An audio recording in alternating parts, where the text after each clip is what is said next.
With that, I'll turn it over to Marcy. Thank you. I'll introduce myself, but then I'm going to sit just to make it a little more informal. I am Marcy Minton. I'm the president and CEO of the Community Foundation of Muncie and Delaware County. Thank you for having me here today. Just by raise of hands, how many of you have heard of the Community Foundation of Muncie and Delaware County? Yes. So to start out, I'm going to talk a little bit about the Community Foundation so you have some reference point of what that means and who we are in the community. The foundation itself is a community leader, certainly has to have some entrepreneurial spirit there, and then what that means for me. I'm also going to tell you a little bit about me. As you heard, I am a Muncie native. I'm actually 4th generation Muncie, raised my kids here, so they would be 5th generation. My son Carter is a junior here at Ball State. And 7th generation, my kiddos are 7th generation Hoosiers. So we've been in Indiana and Muncie for a very, very long time on my dad's side. And so I'm going to talk about me a little bit and how I got to this position because it was very eclectic. And I was telling your professor, when I was thinking about what to tell you today, I was like, well, what do I hear the most from others about myself and my leadership style? And what many people say is that your journey here was so eclectic. And you took in so much information to get to this point. So I'm going to focus on that today. But I'm going to start with the Community Foundation a little bit. I'm going to sit if everyone can see me. Everyone see me, just to make it a little more less formal. I hear I'm the first PowerPoint, so sorry about that. Just helps me organize my thoughts a little bit too. So what is a community foundation? So a community foundation is something really specialized in the world. We are one of approximately 1,400 community foundations around the world, 800 in the United States. And Indiana has 74 of those, serving all 92 counties. We have the most community foundations of any state in the nation. Which is weird, right? Because we're a little baby state that only has about 7 million people in comparison to, say, California or Texas or one of the larger states. But a lot of that is due to the generosity of the Lilly Endowment. So you probably have heard of Lilly, a pharmaceutical company, and Lilly Endowment is a nonprofit and grant-making arm of Lilly. The very first community foundation was established in Cleveland, Ohio, actually, in 1914, more than 100 years ago. And then very quickly, about 5 years later, the Indianapolis Foundation was founded. So Indiana also has one of the oldest community foundations in the nation as well. Community foundations are public nonprofits. We focus on local initiatives, hyper-local in this case. So for the Community Foundation of Muncie and Delaware County, we are mostly focused on Muncie and Delaware County. We're supported by donors. We are governed by a board and manage a permanent endowment of funds that continue to grow each year, and those are invested. We spend only a portion of the growth so that we can sustain a legacy for the community forever. So our funds have an impact on the community in perpetuity. I'm just sitting as a president and CEO in one little small slice of the Community Foundation. We are a grant-making public charity, so we make grants out into the community with a mission to improve the lives of our communities. And we bring together financial resources of the many, so of donors in our community and outside of our community, to support nonprofits doing important work for our residents. We are the community's trust, essentially. Our specific mission is listed up here. We encourage philanthropy, assist donors in building an enduring source of charitable assets, and exercise leadership in directing those resources to enhance the quality of life for residents of Muncie and Delaware County. To simplify it, it's often called the three-legged stool. So asset development, so working with donors to build the community's assets and investing those. Grant making, so putting dollars back out into the community to help nonprofits do the strong mission work that they're doing on the ground. And then community leadership is the last piece of our three-legged stool. So here's a little bit about us and our numbers. We were started in 1985. So we've been around for 39 years. We have 9 staff members, so there's the team that I lead. There are also 4 additional staff members for 2 supporting organizations that are included with us, so that's really a staff of 13. We work with over 90 community volunteers, people that live and work and play here in Muncie and Delaware County, and are all leaders in their own rights.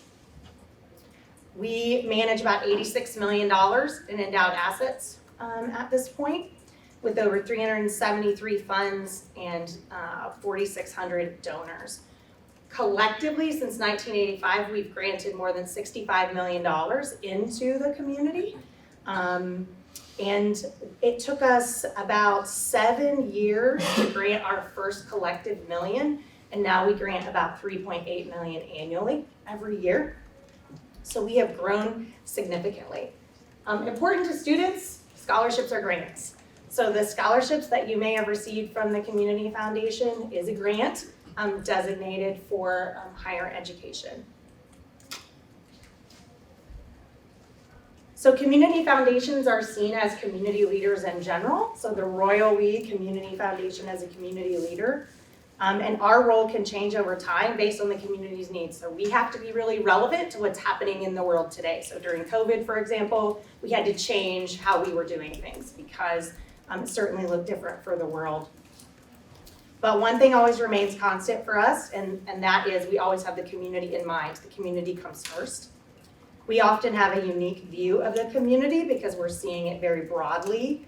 And we have knowledge of many programs and projects over the community and can see where opportunities and challenges exist. So this list kind of highlights some roles the Community Foundation might find ourselves in as a community leader. We show our leadership through knowledge, connections, influence, and resources to promote positive change in the community. So we are always involved in community planning. We are involved in sharing community information, engaging and convening community groups, aligning social actions, sometimes advocating, deploying our financial capital in various ways, including grant making, and then direct services and action as well. So because the Community Foundation itself is seen as a leader and community connector, as the president and CEO, I have to be seen as a strong but accessible leader too, to not only my colleagues who are helping conduct this work in the community, but also to the whole of the community. So this is about me. Do any of you in here know my son Carter by chance? He is a junior here at Ball State. No, okay.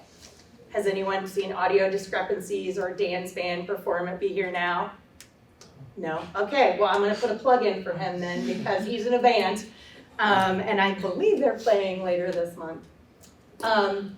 So about me, so I was born here in Muncie. I was raised in Muncie. My mom was a teacher, my dad was an electrician, even my brother was in the trades, so he is a pipe fitter. None of them were in what I would call traditional leadership positions. I graduated from Cowan here locally, a county school. I went to IU and wanted to go from a very small school to a big school. So my graduating class had 40 people in it. And I went to IU that has 40,000 people on campus and loved it. I have a business information systems degree. And then later in life, I have a graduate degree, 2 master's degrees here from Ball State, adult and community education and executive development for public service. I really only did the master's program about 10 years ago. So later in life, made a change. My husband, Jason, who's there, is a teacher in Anderson. He is an elementary teacher. He also is a Munsonian. He graduated from Southside High School. He went to Ball State, got his teacher's license here at Ball State. He actually was a first-generation college student in his family. And then we have 2 kids. Carter, who is a junior here at Ball State. He is a media major. He lives and breathes music, has been part of a rock band since he was about 13 or 14, was playing in bars by 15 or 16. which maybe doesn't make me such a great mother, but he's really good at it. And has been in a couple of different bands that have been seen here in the village every year now and around campus. McKenna is my daughter, and she is a freshman at Purdue Fort Wayne, so I have 2 college students, which means I'm also cash poor. She has played softball at Purdue Fort Wayne, and last weekend was opening weekend for them, so that was really cool. And she is an elementary education major, so following in the footsteps of her dad there. My kiddos are 3rd generation Cowan grads. Like I said, 5th generation Munsonian and 7th generation Hoosiers. My dad's side, both maternal and paternal, came from Switzerland, which we found out was really cool. And through some cool family paperwork that we inherited, found out that my daughter and I would be daughters of the American Revolution on the maternal side too. So that was really cool, finding out that history that connected us. As you know, I'm the president and CEO of the Community Foundation of Muncie and Delaware County. I live here, I stay here, I work here, I play here. I'm definitely seen as a community leader here, so I serve on a lot of different boards and councils. So one of those is Next Muncie with President Mearns, the Muncie Action Plan Board, Together DM Coalition, so those are connected to our community's plans. Delaware County by 5 Board, which is working on early childhood education in the community, and the Nonprofit Support Network Board. I've also served previously on the Chamber Board and many boards associated with Cowan Schools. So lots of leadership opportunities there, but from a very different eclectic perspective. So sorry for the hokey slide, but this was the best way for me to kind of get it across. About me then. So my journey to being able to sit in a room with those leaders that I mentioned was incredibly eclectic and unplanned, even though I would say that I am an adamant planner. One of the things that I say now after much time is that no 5-year plan has worked out in the history of 5-year plans ever. And I thought I had a very clear plan going into college. And I feel like at this moment in time, many see me as a strong leader with an entrepreneurial spirit, but I certainly wasn't that when I was first starting out. And I have learned that it's okay to be eclectic and unique, and to appreciate the unique journey that brought you there, even when sometimes those things are no's that you wanted to be yeses, or that life threw you something that forced you to zig or zag in a way that you weren't sure you were going to get through. And so when I started at IU, I thought I was going to be an accountant. I just swore that's what was going to happen. I was an accounting major. I got a sophomore year and couldn't stand accounting. I liked numbers, I didn't like accounting, I didn't like the rules, I didn't like the IRS. And so I said, I really need to change my major. And I was just certain that I was gonna go to law school. And so I went to my advisor and said, can I just change to business law? And she said, that's not a thing. Like, that's not a major, you can't change to that. I said, well, I want to stay in the business school because it doesn't make sense for me to go outside of the business school. So what are my choices? She listed a bunch of choices. She started with finance, and I said, I don't want to do accounting. What would make you think I would want to do finance? And I kind of landed into information systems solely because I liked my coding class. It really wasn't, which made sense because I liked numbers, right, too. That methodical and the process part. And in that moment, it didn't really matter because I thought I had the plan. I thought that I was going to go on and go to law school after school, and that was going to be my plan. But then life happened, and in my junior year, I had an internship with Ernst & Young Consulting. And at the time, you may not know who that company is, but at the time, Ernst & Young was one of the top 6 companies for management, consulting, and accounting in the nation. And so it was a big deal to be offered that internship. I was also offered an internship with John Deere in Moline. And I really wanted to go to John Deere. I thought that would be cool to go live there for the summer and see how they worked. But I had a great mentor that said to me, pick the one you think you're not gonna like. And then, because it's an internship, and see what happens. So I did. I picked Ernst & Young, and I really loved it. It was a great internship. I met wonderful people, and I loved it. And at the end of the internship, they gave me a job offer at the time. And I know I am old enough to be all of your mothers and mothers literally, but at the time, bonuses were a thing. So they also were willing to give a gigantic signing bonus. And so going into my senior year, why wouldn't I take the job that I knew that was going to be guaranteed and that I loved? So I decided that I was not going to go to law school. I was going to pursue this. And my husband and I had done long distance the entire time. So we met when we were seniors in high school. He stayed at Ball State, I went to IU. And so we also knew that we wanted to get married right after school. And so getting that job and getting married changed my intentions completely about what I wanted to do. So I went to work for Ernst & Young, very straight line a little bit there, and it was a puzzle piece to where I am now. But then the world happened, and I tell folks this story, and then I'll kind of speed up along the path, because I think it's important to understand that sometimes things are thrown at you that's completely out of your control. And that is 2 years after I had been working for Ernst & Young, I had already been told I was being promoted, had been giving my new salary. A company came in and purchased the consulting division of Ernst & Young, and they decided to look in a database and slash thousands of people if they were coded a certain way. Simply if you were critical technologies, and I was one of those that was coded that way. And the way they went about it changed the way I viewed loyalty in the workplace and probably why I am in nonprofits today. I had already been told I was promoted. I had already been told what my salary would be. And I had a friend that called me and said, hey, are you going to this training session that had been announced? And I said, no, I'm not going. I'm staffed. I need to do some things. This particular friend was an international person and was on a work visa. And she said, I heard that they're laying us all off on this phone call. And I'm really worried because I'll be deported after 3 months. And I said, oh no, like I've already been through my advising session, I'm being promoted, I know my dollar amount. That's not real, that's not what's happening.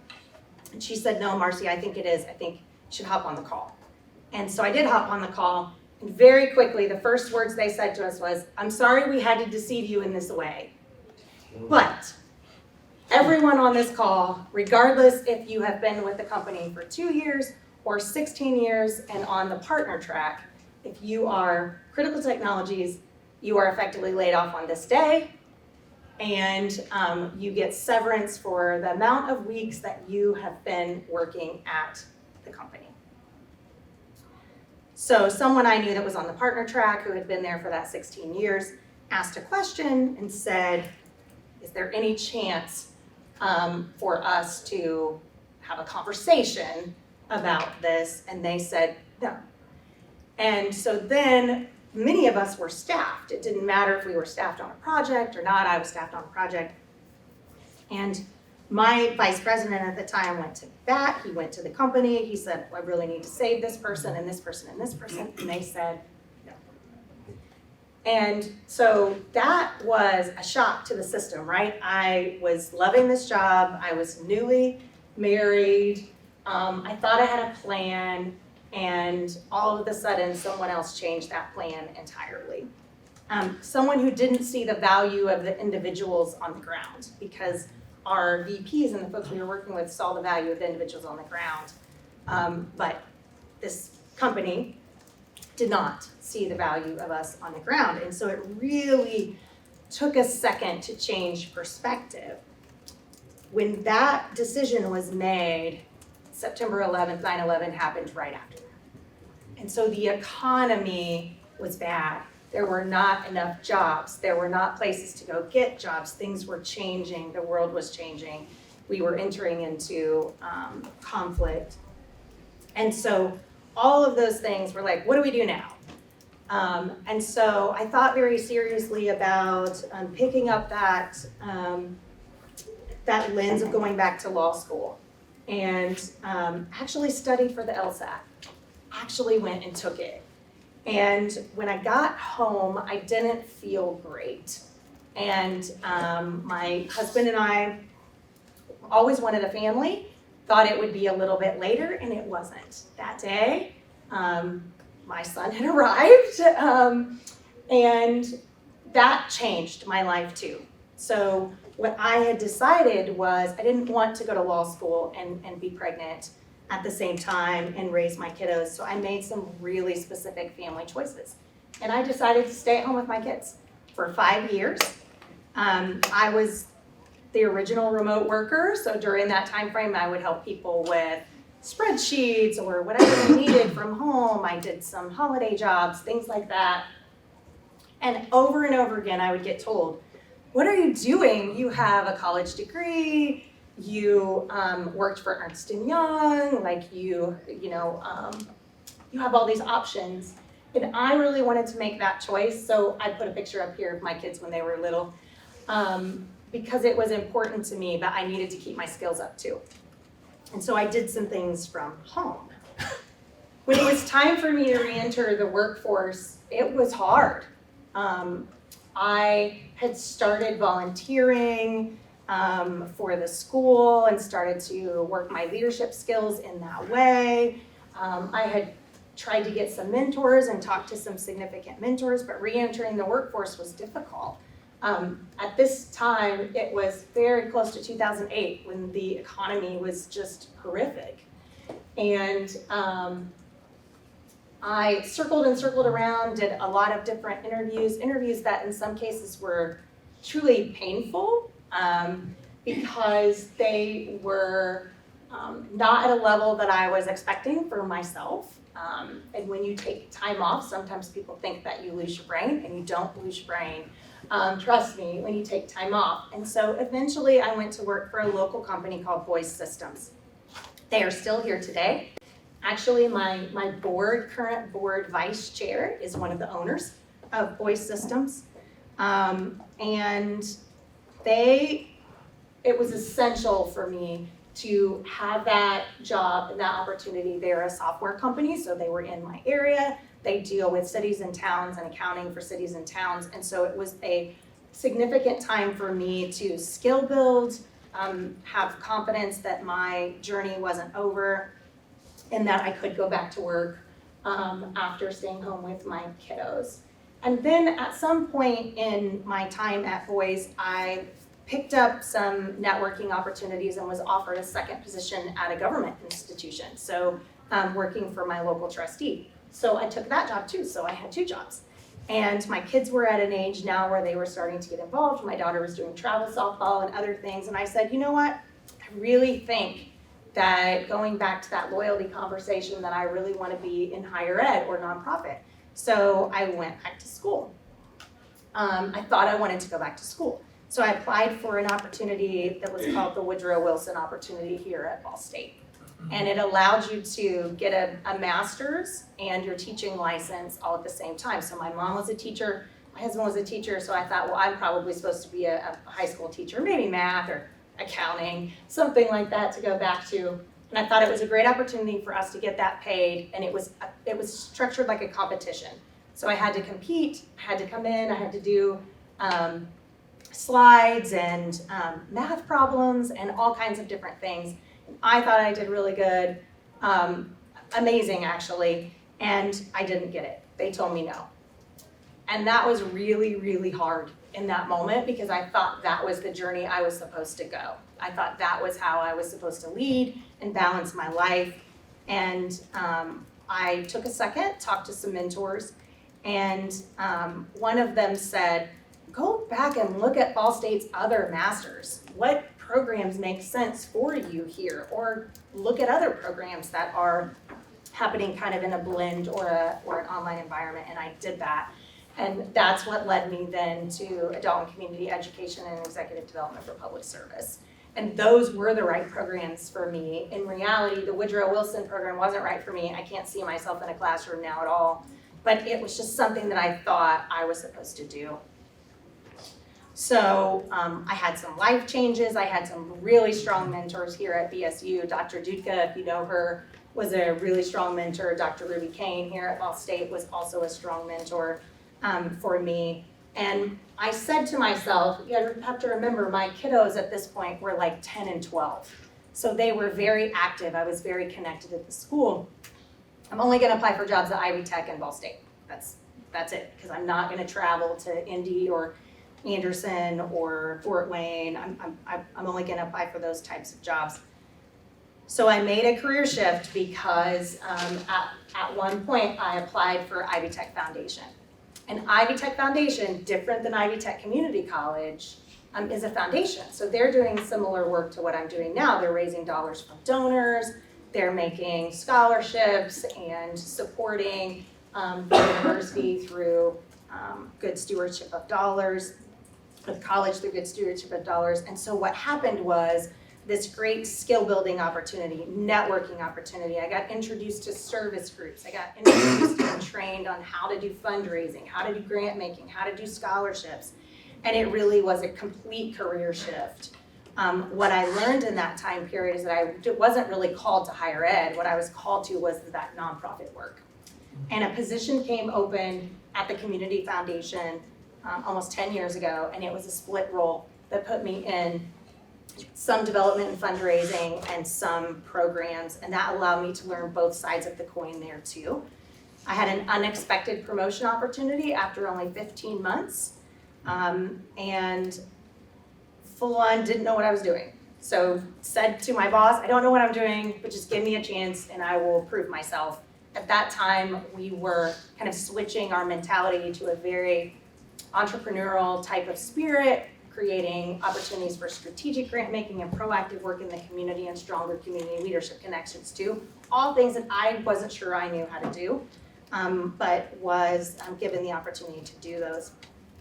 I had strong mentors again during that time, increased networking, relationships, growth in my own role and my own life. And then what I discovered through all of that was this great passion for this work and great passion for the community that I was living in and that I was serving. And that's where I've been since. My promotion to president and CEO was also unexpected. I loved the previous role that I served in as senior program officer. I was able to really show leadership in that role as well, and I think you can show leadership in all different kinds of roles. But my mentor and former president decided to move to Iowa with her spouse, and so it was an opportunity for me to apply for the leadership position at the Community Foundation. And going through that process, it was a national search. We had several candidates, worked with an executive search firm, really was a journey of confidence that I could do this. Before I leave this slide, I just wanted to say that, as you heard, I probably said strong mentors 6 times. I had strong mentors throughout my career, and I wouldn't be here without them. And I don't think any career journey or a leadership journey that you may have happens in a bubble. It's not in a linear fashion. Life will impact you in ways that are unexpected, that make you happy and sad. And having someone to lean on for help is really key. And one of my mentors, helped me put together my resume and my portfolio, helped me shift careers, practiced interviewing with me, went to that extent. Other mentors sponsored me to be in service groups or connected me to important community leaders. Some of them empowered me to share ideas and try them out, and many of them were dependent on my season of life and who I was and where I was in that moment. They were all important to me. And so, because my journey looks hokey and eclectic in this way, I like to encourage others to embrace their own, because you don't know what is going to be thrown at you. Planning is wonderful, and you should make a plan. But understanding how to adapt, and that's part of leadership, is really, really important. It's okay that you don't know the exact road that you're going to take. I took the assessment that you all took too, and my results were pretty balanced, but there was a leaning towards a scientific approach, which probably shouldn't surprise you now knowing my story. I think that definitely describes my overarching style to embrace failing forward, because that's really important. And my journey shows that really clearly. There were times and moments that I failed or others failed me, and I'm still sitting in this position. And I don't think good leaders can embrace their full potential without failing forward first, and combine that with having supportive people around you. Failing with feedback is what I would call that, because it brings out the strong character of a person, your perseverance, your determination, your ability to adapt, because I definitely had to have all of those things on my journey.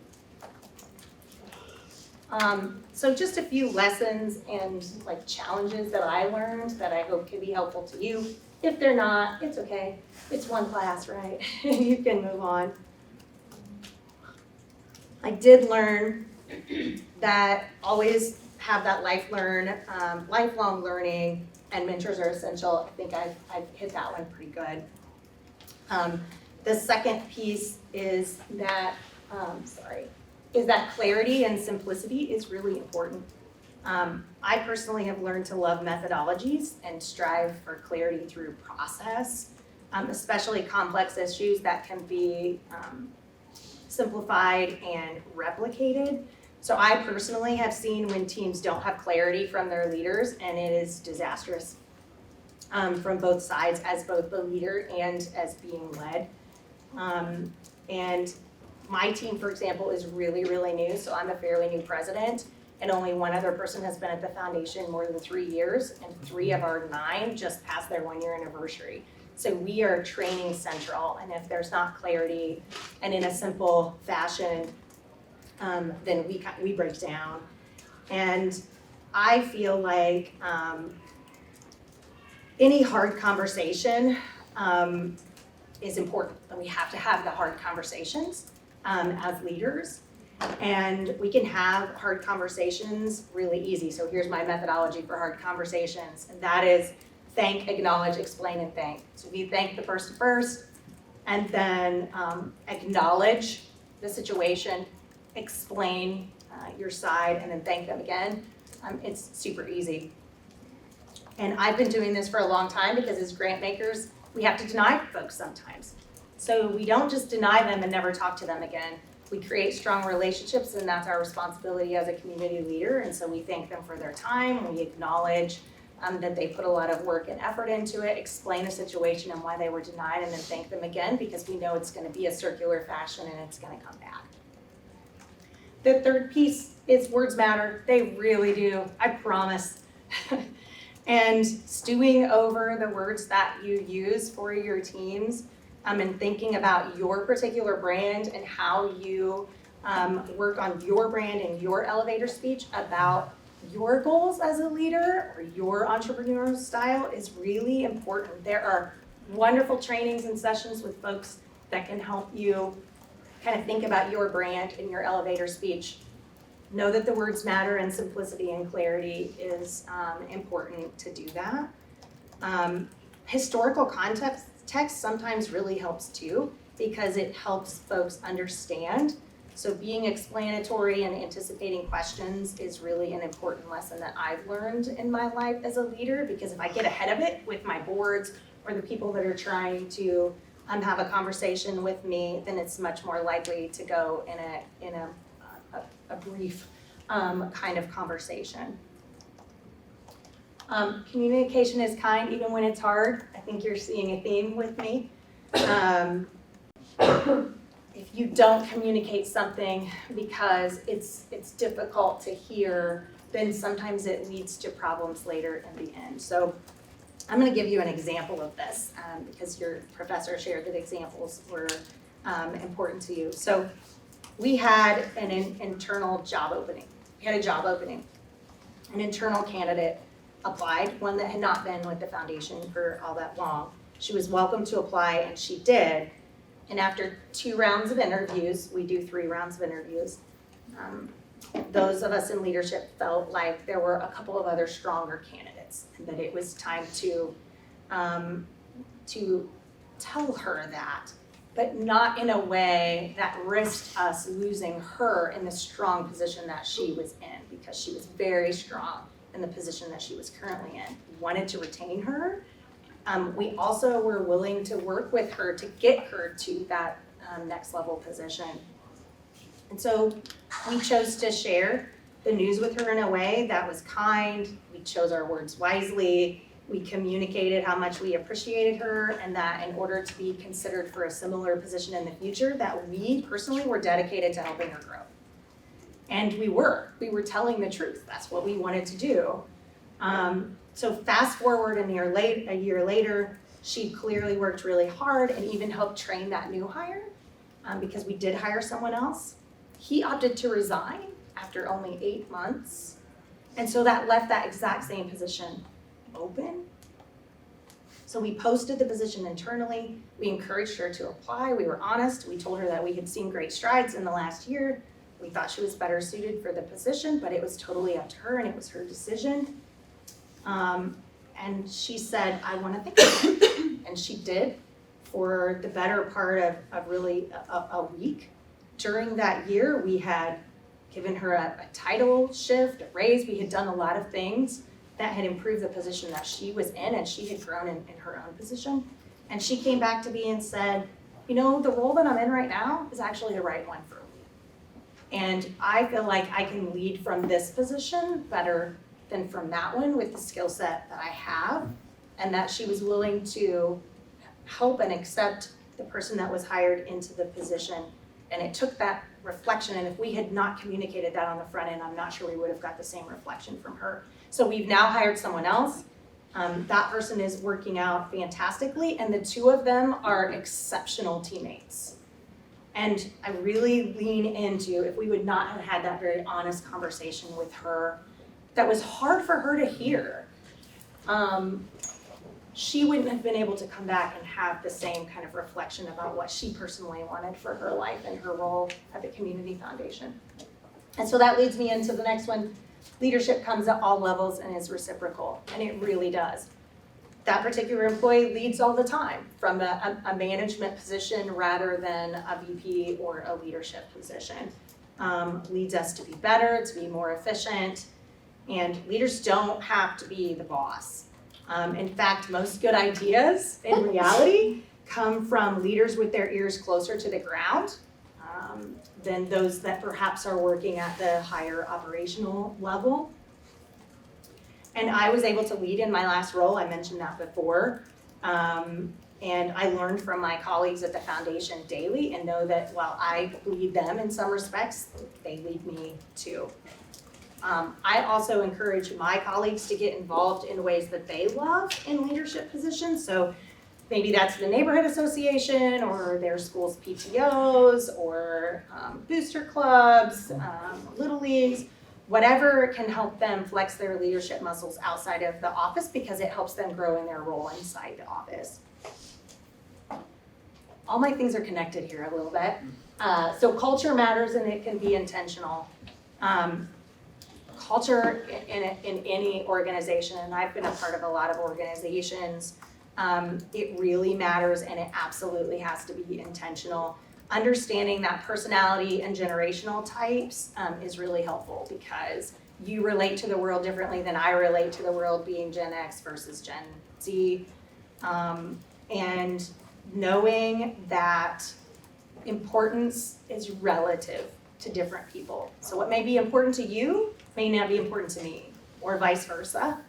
And understanding that, I think good leaders and mentors always make people feel like they matter and that the work that they do is important. So I may be that scientific entrepreneurial style, but if you're a different kind, that doesn't mean that you matter less than me. It just means we come at things a little bit different. I feel like showing loyalty to colleagues and an interest in their lives really helps build intentional culture.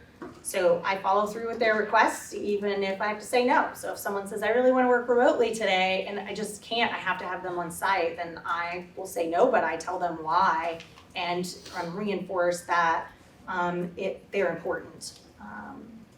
I feel like all of those things, an intentional culture leads them to trust me. So even when they don't understand decisions that I make, they trust that I know and have the best interest of the foundation and of them at heart. I rarely call them my staff. You won't hear me say that. If I did, it's a mistake and call me out on it, because I normally call them my colleagues or teammates, because that's what we are.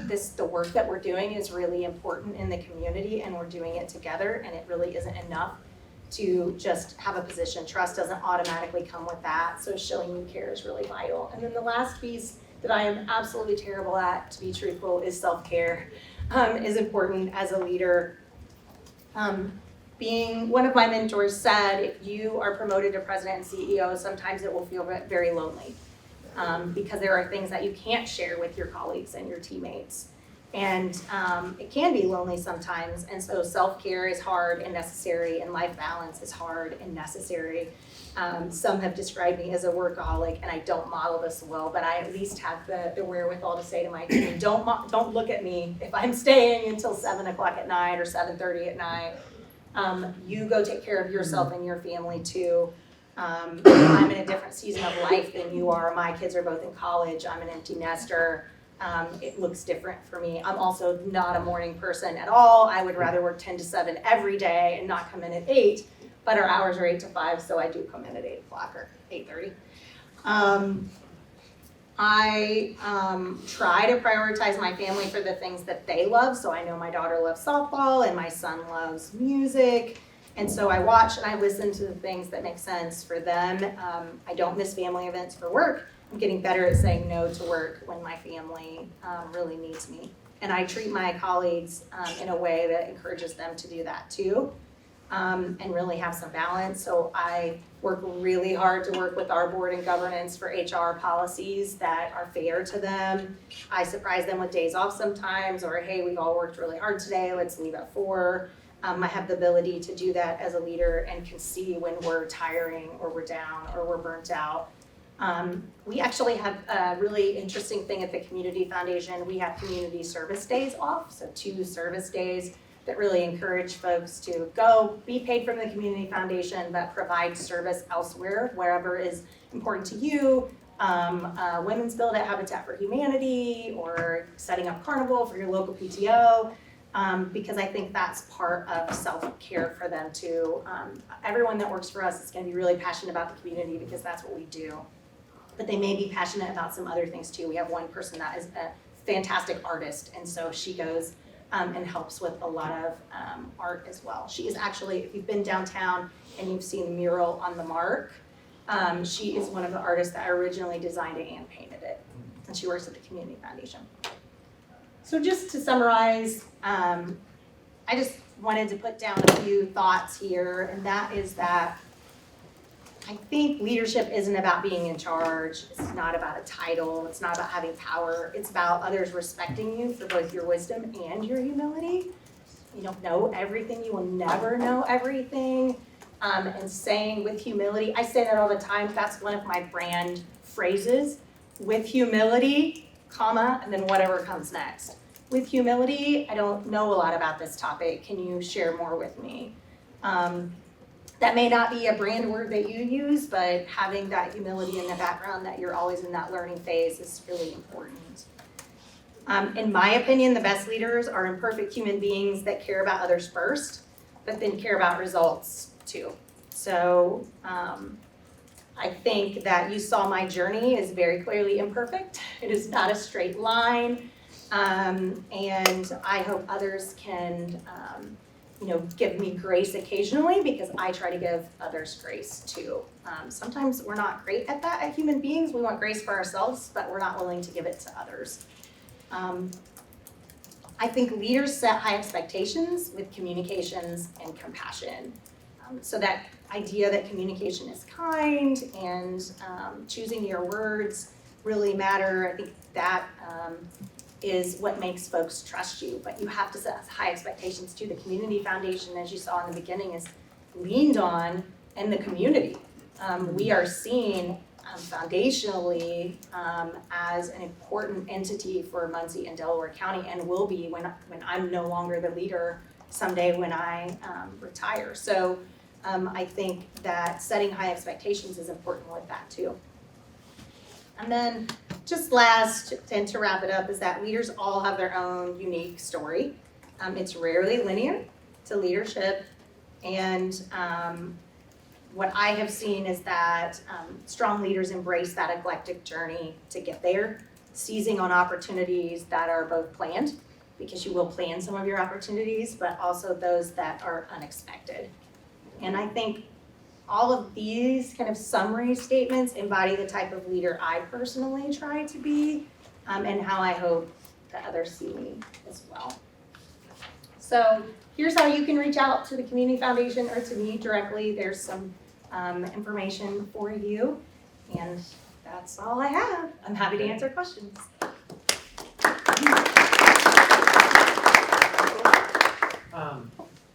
So obviously the situation at Ernst & Young was very influential for you. Yes. But now that you have experience in a higher leadership role within a community foundation, how do you feel you would have handled that differently? Were you in a position of people who bought Ernst & Young? Yeah, that's a really good question. You know, when you're in your 20s, which is what I was, experiencing that, I couldn't have reflected on it at all. I was just angry, right? I was just angry and mad, and felt really disappointed and deceived, and it was a hard moment in time for everybody. I was also really sad for my friends who were in a position like the one I mentioned, who potentially get deported, and those that were mentors who were on partner tracks and now couldn't be partnered at the firm that they had spent a lot of time on. One of the things that happened after that is that folks went to bat for a few of us, and I wish that the company had gone and talked to those folks first to say, look, we don't tag people. It was that day's hashtag, right? We don't tag individuals. That was, we see what kind of holistic person that they are, right? And we take them as employees with the good and the bad and the ugly. If the ugly is too big, then perhaps they shouldn't be the employee. But if they're good employees and they're needed in the moment, then why would you do this and put the firm after that got in trouble a little bit. And I don't mean trouble with the IRS, I mean trouble with capacity, because they had lost all of those good people very quickly. And so going to the VPs, those that were on the partner track, those that were mentoring us that were on the low end, I was on the low end, I had lots of time to shift my career because I was in my 20s, early 20s at that. And if they would have gone to them first and said, what do you think we have to cut? So explain it, it's that, thank you for your service to the firm. I acknowledge that everybody that's working here is doing a great job. We're one of the top 6 in the community. We have to cut, okay? We just bought this company. The bottom line is not gonna work out. What are you, as the leaders of this firm, what do you suggest that we do? And how to retain the people that are the most talented that we need to retain, or how to ramp them. That was the other thing, there was no ramp. There was no, hey, we'll keep you for 6 months, we'll start you part-time for a little while so that you can also shift. There was no thought to the human being. It was only the thought to the data. And I think that's how I would have approached it. That's how I would approach it today. I would go to my VP level staff or the community. We often talk to the community or our board members to say, how do we cut expenses? In this case, it was just an accounting lens. How do we cut expenses, but also think about the human element? Someone told me recently that there's a book, and I'm not going to quote the book because I don't remember it, but he said there was a famous strategist that wrote a book about the Vietnam War. And what he said was he was a strategist that was also very accounting lens. And he said, well, I've crunched all the numbers. We should be able to win this war, no problem. And the person on the other side came back and said, but you're forgetting the most important piece. And he said, what's that? He said, the X factor. Well, what's the X factor? People, human beings that are beside that. So he could have never guessed some of the absolute atrocities, right, that happened during the Vietnam War of children being utilized in the war in ways that they shouldn't have. And so what happens? Like, we all know our history books, right? Like, we did not win that war. So it doesn't matter if the numbers crunch. I think you have to think about the people and the factor and go to the people and get their opinion. That would be my long version of an answer to that question.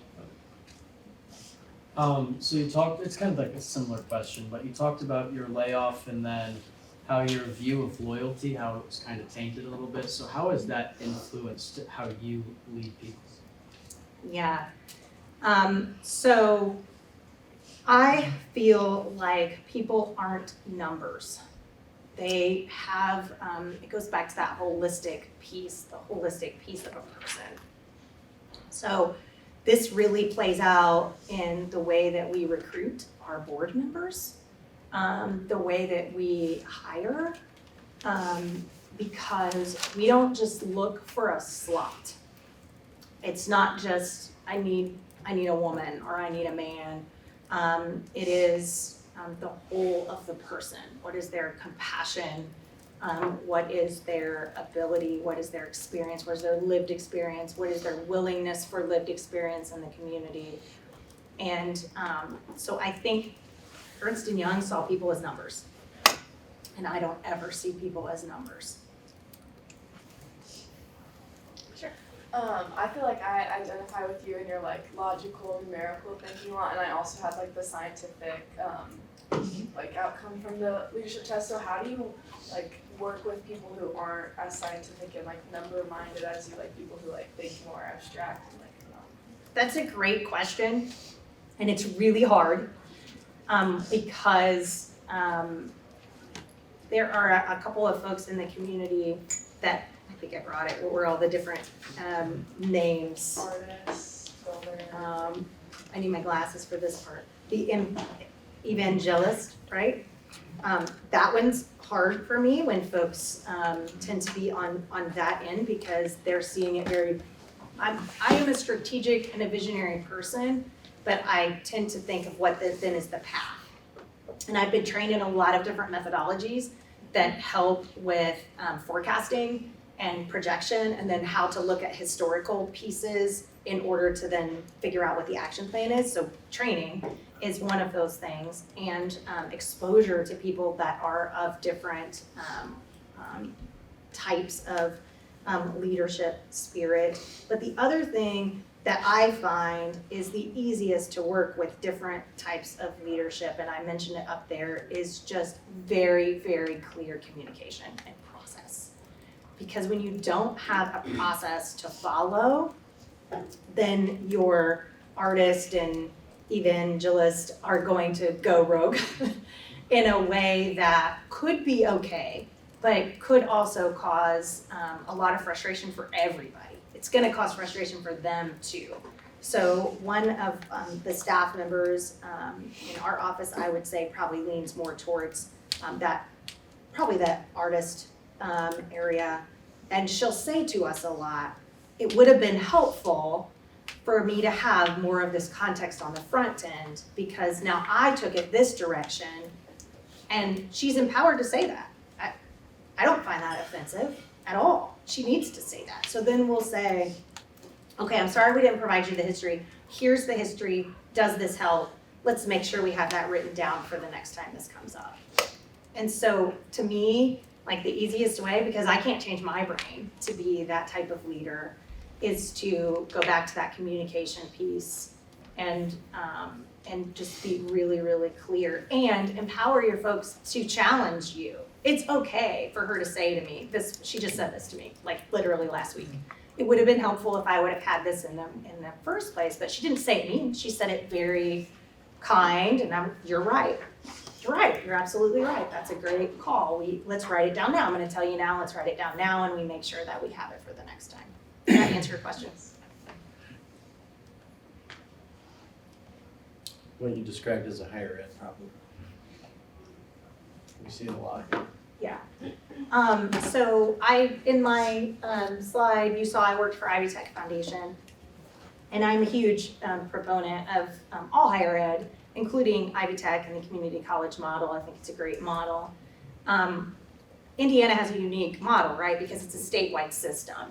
And so when I was working at Ivy Tech, it felt a little corporate-y, right? Because it had these processes. So I say to my staff all the time, my colleagues all the time, make it make sense, right? Just make it make sense. We don't need to have process, but it does need to make sense. And when there is clarity and there is process, then it will make sense. And so what I found sometimes in the corporate world, both Ernst & Young, Boyce, and I would count Ivy Tech in this, is like there were moments in time that it was like, why do I have to fill out, I'm sure experienced this at Ball State, why do I have to fill out 3 documents to order the type of pen I want? And then send it to the statewide system, and then have to order it through their system. And so you just give up and you just drive to Staples and you get your pens because it's too much process. That's layered. Process shouldn't be layered and layered and layered and layered and layered. It just has to make sense. And that is a higher ed problem. That is a corporate problem. And my first day at the Community Foundation, almost 10 years ago, we were a staff of 5 at that time, so very small staff. And the administrative assistant said, "What type of pens would you like me to order for you?" And I said, "What?" And she said, what kind of pens do you like?" And I was like, do I get a choice? Like, is there a list? Because I have had previous, you had to do this, this, this, and this. And she goes, "No, here, any pen that Thomas Office carries, here's this gigantic book or whatever." And I said, no, I just need like a very simple pen. Here's this pen. I can order my own pens. I don't have to fill out a PO. I don't have to like fill out something else. And she was like, "Oh no." She called on the phone, ordered the pens I wanted. They were there that afternoon. And I was like elated, like it was a good day. Because I went home and I said, "I have the pens I want." And they came and it was easy and I didn't have to fill out any paperwork. And so when you are the leader, you have some control over process, right? You have some control over, let's make it make sense. We don't need to layer process. Create a process that just makes sense. And their process was, "Hey, what pens would you like? I'm gonna call on the phone and tell them and they'll bring them over." That was easy. I just think sometimes we don't do things easy. And we aren't willing to fail forward and reinvent and change. And being the scientific style, I'm willing to change. I'm not afraid of change. I like to test. I literally know somebody who's a beta tester for Microsoft. Such a cool job. Like, I love that model that you put it out into the world, then you give the world the voice and you put your ear to the ground and you listen and say, "Yeah, this version isn't so great, Microsoft. Maybe you need to up your game," and they listen. And I think that's really powerful, and so that's what I do as well.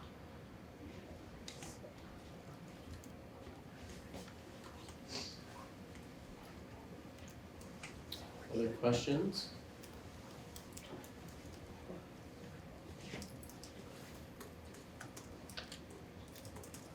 We'll definitely pull some of these comments into what we do Thursday, because we're going to talk about that assessment Oh, yeah. Thursday and Tuesday. So good timing for you.